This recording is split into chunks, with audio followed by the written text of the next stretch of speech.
Hello guys, कैसे आप सभी भाई। आज देखने वाले हैं हम संविधान को बहुत ही बारीकी से और एक नए अंदाज में। देखिए पहला क्वेश्चन क्या है। निम्न में से कौन सा विश्व पर्यावरण दिवस 2021 की थीम है, मान ली विषय है।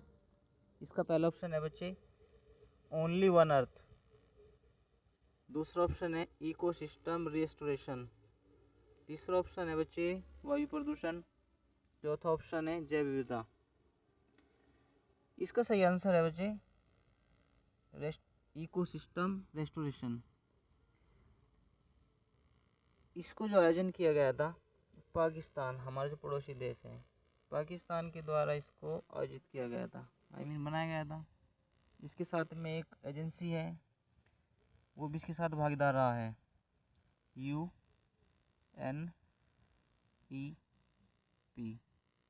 UNEP, United Nation Environmental Programme. बात करें पहले ऑप्शन की, ओनली वन अर्थ, ये 2022 की थीम है। स्वीडन कंट्री है, उसके द्वारा इसको भागीदार है, बनाया गया है। बात करें तीसरे ऑप्शन की, ये 2019 की थीम है, विषय है 2019 का। इसका जो आयोजक कंट्री रहा था चीन रहा था। बात करें चौथे ऑप्शन की, ये 2020 की थीम है, 2020 का विषय है। इसका जो आयोजक कंट्री रहा है वो रहा है कोलंबिया। एक बार आप देख लेना इसको, बहुत ज़्यादा इंपॉर्टेंट क्वेश्चन है ये, इससे ज़्यादा कुछ नहीं आता। एक चीज़ और अगर आ जाती है तो उसे भी देख लेते हैं एक बार। सबसे पहले कब मनाया गया था, इंडिया ने कब इसको देखा, तो देखो एक बार इसको भी। सबसे पहले मनाया गया था वर्ष 1972 1972 में। उसके 2 साल बाद 1972 के बाद 1974 में इंडिया में पहली बार विश्व पर्यावरण दिवस मनाया गया था। अगर बात करें विश्व में तो 1972 में, इंडिया में बात करें तो 1974 में ही मनाया गया था। देखिए नेक्स्ट क्वेश्चन। नेक्स्ट क्वेश्चन है बच्चे, अपनी पसंद की लड़की से शादी करने का अधिकार संविधान के किस अनुच्छेद के अंतर्गत आता है। अपनी पसंद की लड़की से शादी करने का अधिकार संविधान के किस अनुच्छेद के अंतर्गत आता है। पहला ऑप्शन है अनुच्छेद 21। दूसरा ऑप्शन है अनुच्छेद 19। तीसरा ऑप्शन है अनुच्छेद 16। चौथा अनुच्छेद है अनुच्छेद 18। इसका सही आंसर है बच्चे अनुच्छेद 21 आर्टिकल ऐसा है, इसके अंतर्गत बहुत ऐसे स्वतंत्रता के अधिकार दिए गए हैं, जैसे जीवन जीने का अधिकार है, पानी पीने का अधिकार है, स्वच्छ वायु में रहने का अधिकार है। लेकिन मृत्यु दंड का अधिकार इसमें नहीं दिया गया है। स्वेच्छा से मृत्यु का अधिकार इसके अंतर्गत नहीं आता। ये ज़्यादा क्वेश्चन बहुत आता है कि कौन सा अधिकार है स्वतंत्रता का जो आर्टिकल 21 में नहीं आता, तो मृत्यु दंड का अधिकार, ये स्वेच्छा से मृत्यु का अधिकार नहीं आता। बात करें 19 की, अनुच्छेद 19 की, इसमें में 6 प्रकार की स्वतंत्रताओं की बात की गई है, कह सकते हैं कि स्वतंत्रता का अधिकार है ये।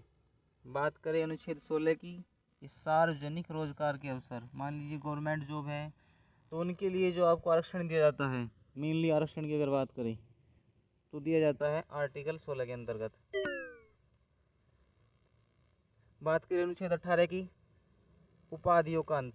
उपाधि आप ऐसे कह सकते हैं, जैसे जब ब्रिटिश गवर्नमेंट शासन काल था हमारे यहाँ पे, तो वहाँ पे लॉर्ड होते थे, लॉर्ड कॉर्नवालिस, लॉर्ड मेयो।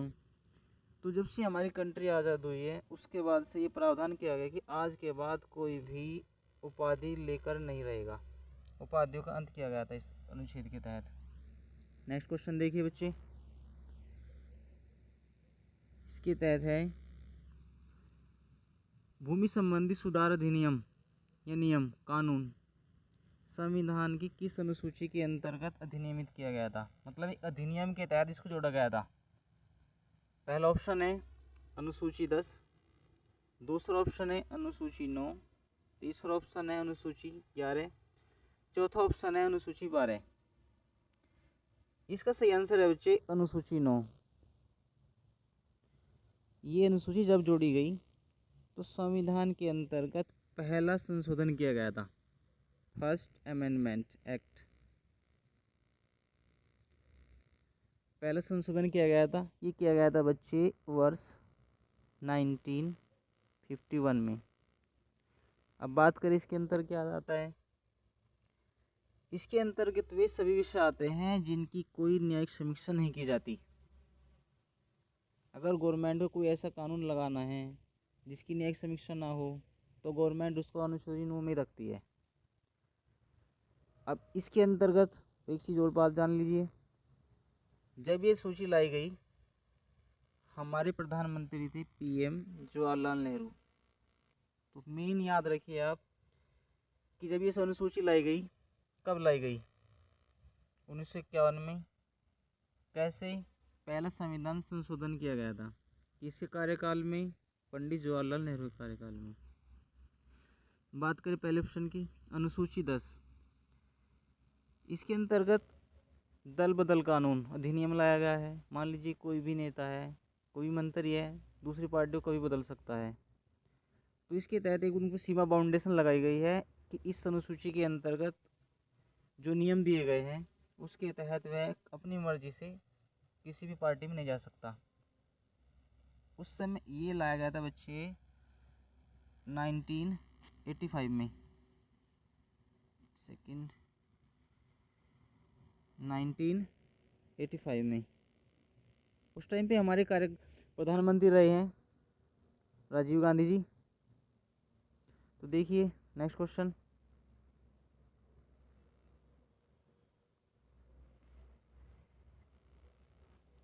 पंचायती राज व्यवस्था को किस अनुसूची के अंतर्गत अधिनियमित किया गया था?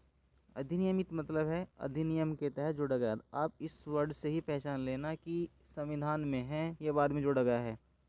अधिनियम का मतलब है अधिनियमित का, कि अधिनियम के तहत संविधान में संशोधन हुआ होगा जब किसी अनुसूची में जोड़ी गई होगी। तो पहला ऑप्शन देखिए, अनुसूची 1, अनुसूची 2, अनुसूची 3, अनुसूची 11। इसका सही आंसर है बच्चे अनुसूची 11। 73वां संविधान संशोधन हुआ 1992 में, जब इस अनुसूची को जोड़ा गया था। उस समय हमारे देश के प्रधानमंत्री थे नरसिम्हा राव। पहला ऑप्शन देखिए एक बार क्या कहा है इसमें, अनुसूची 1 के अंतर्गत इसमें बताया गया है कि भारत जो है राज्यों का संघ है, मतलब राज्यों को केंद्र से अलग होने की शक्ति नहीं है, इसका ही मतलब है। अनुसूची 2 के अंतर्गत हमारे कैबिनेट के जितने भी मंत्री है, राज्यपाल है, उपराष्ट्रपति है, सबके वेतन भत्ते इसके अंतर्गत बताए गए हैं। अनुसूची 3 की बात करें, शपथ, अनुसूची 3 में बच्चे बताया गया है शपथ, सिर्फ राष्ट्रपति को छोड़कर और भारत के नियंत्रक महालेखा परीक्षक को छोड़कर सभी की अगर शपथ की बात करें तो अनुसूची 3 के अंतर्गत आती है।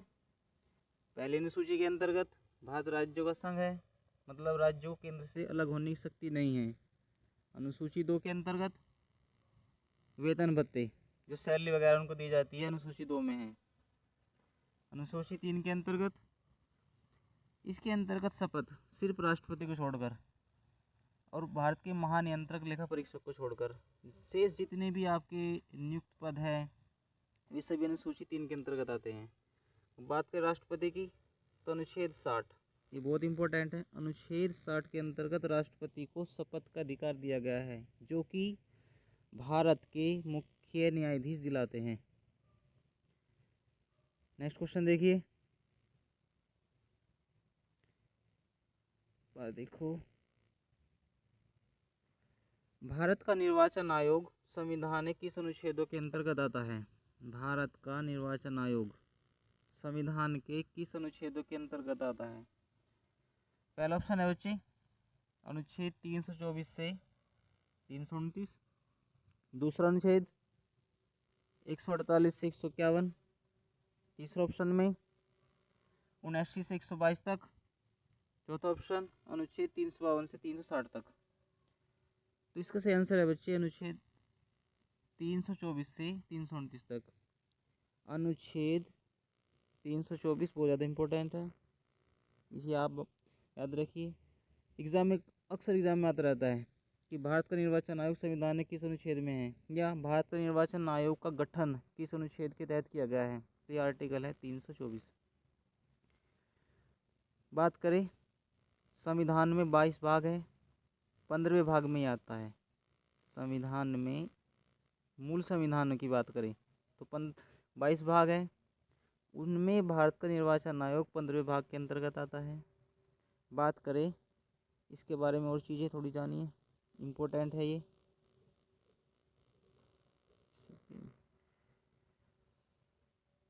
भारत के प्रथम निर्वाचन आयुक्त कौन थे? उनका नाम है था बच्चे सुकुमार सेन।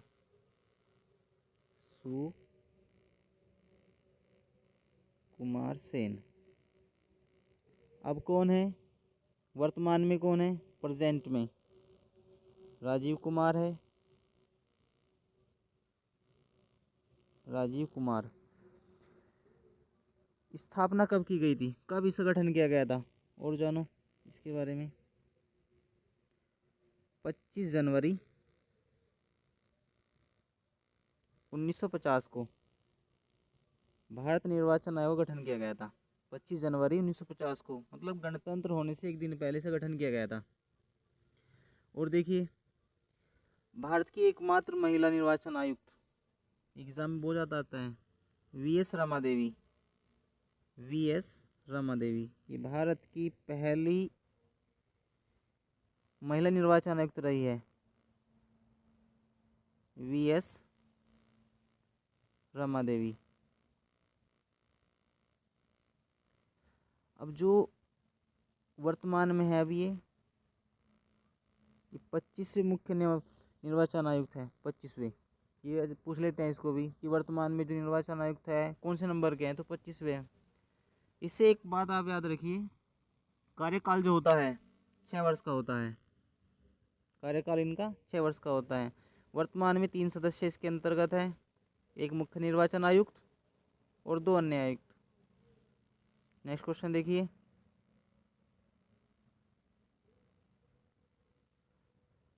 इसके अंतर्गत बच्चे समानता का अधिकार संविधान के किस अनुच्छेद के अंतर्गत आता है? पहला ऑप्शन है बच्चे अनुच्छेद 25 से 28, दूसरा ऑप्शन है अनुच्छेद 15 से 30, तीसरा ऑप्शन है अनुच्छेद 14 से 18, चौथा अनुच्छेद है अनुच्छेद 32। समानता का अधिकार मतलब कानून की नज़रों में, संविधान की नज़रों में सभी व्यक्ति समान हैं। अगर आपने मूल अधिकार पढ़े होंगे तो आपको बखूबी पता होगा, यह आता है अनुच्छेद 14 से 18 के अंतर्गत, समानता का अधिकार। बात करें मूल अधिकारों की, अमेरिका से लिए गए हैं, यूएसए से। भाग 3 में आते हैं, ठीक है जी। और देखो एक बार नेक्स्ट क्वेश्चन,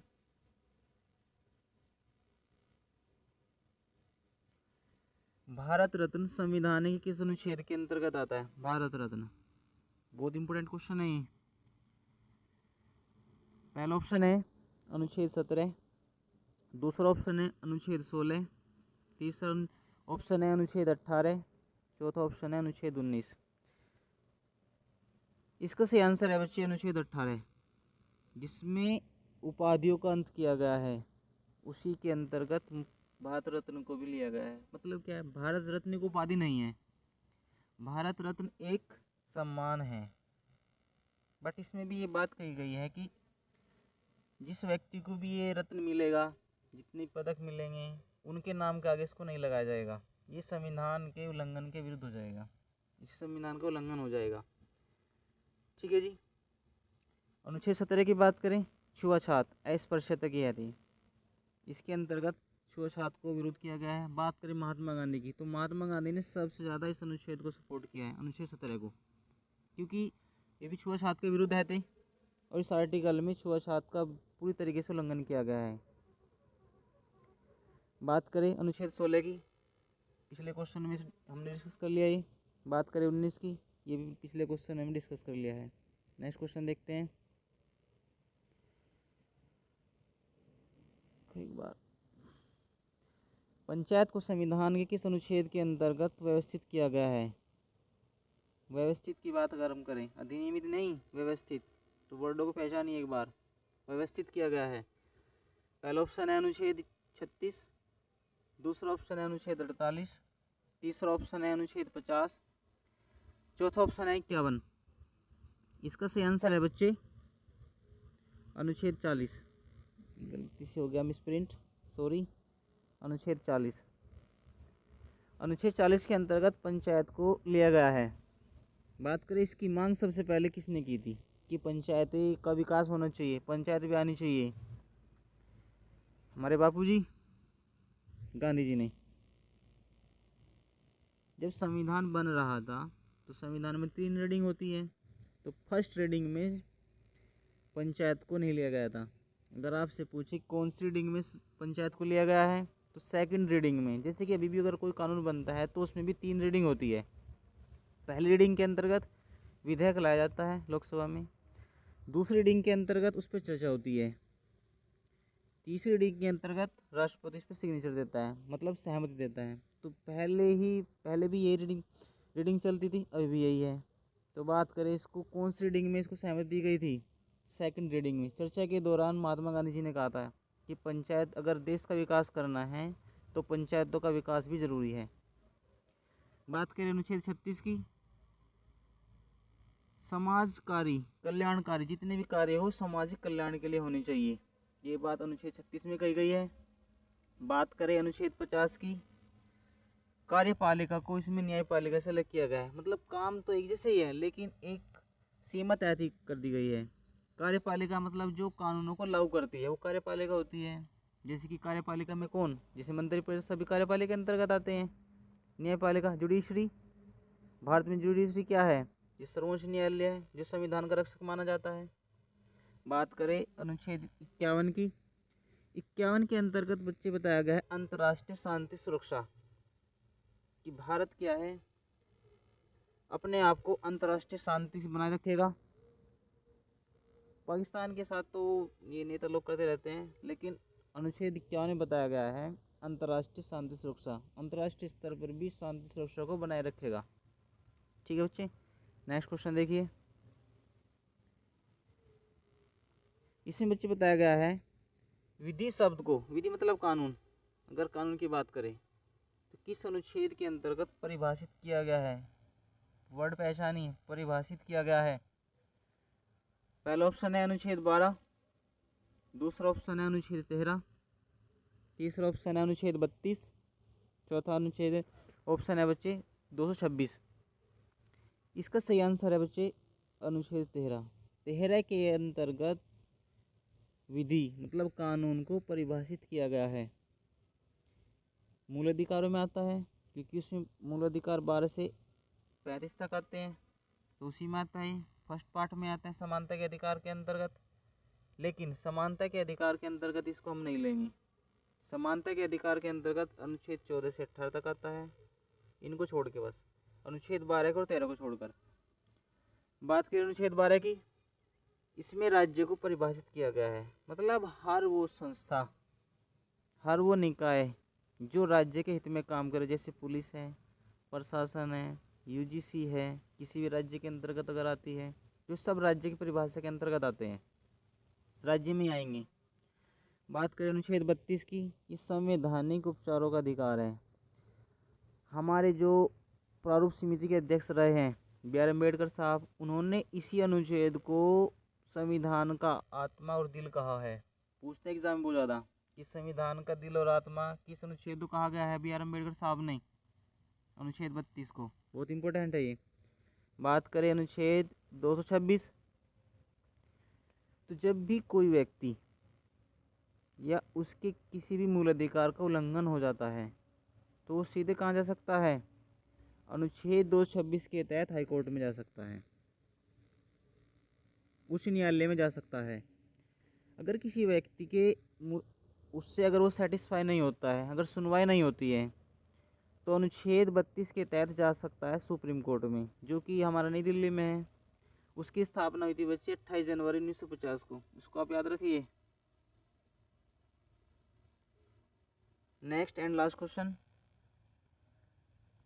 भारत के संविधान को बनाने के लिए कितने देशों के संविधानों की मदद ली गई थी, मतलब कॉपी किया गया था, कितनी कंट्रीज़ को लिया गया था।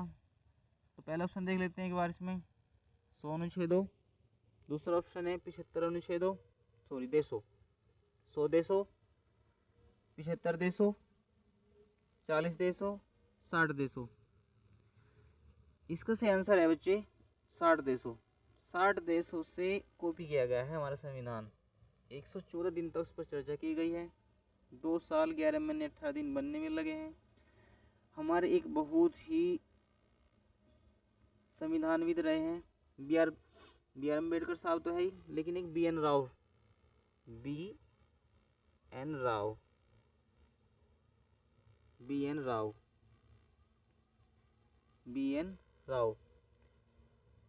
बेनेवल नरसिंह राव भारत के संवैधानिक सलाहकार ये रहे हैं। इनको ही भेजा गया था 60 देशों की यात्राओं पर। उस टाइम पे नेट और के फैक्स वगैरह तो है नहीं थे, तो इस व्यक्ति को भेजा गया था 60 देशों की यात्राओं के, कि किस देश के संविधान में क्या अच्छा लगे वहाँ से कॉपी करके लाओ और अपने संविधान में ऐड करो। आपको सीरीज कैसी लगी? अगर अच्छी लगी तो एक बार लाइक करिए, शेयर करिए और सब्सक्राइब करिए चैनल को। Thank you.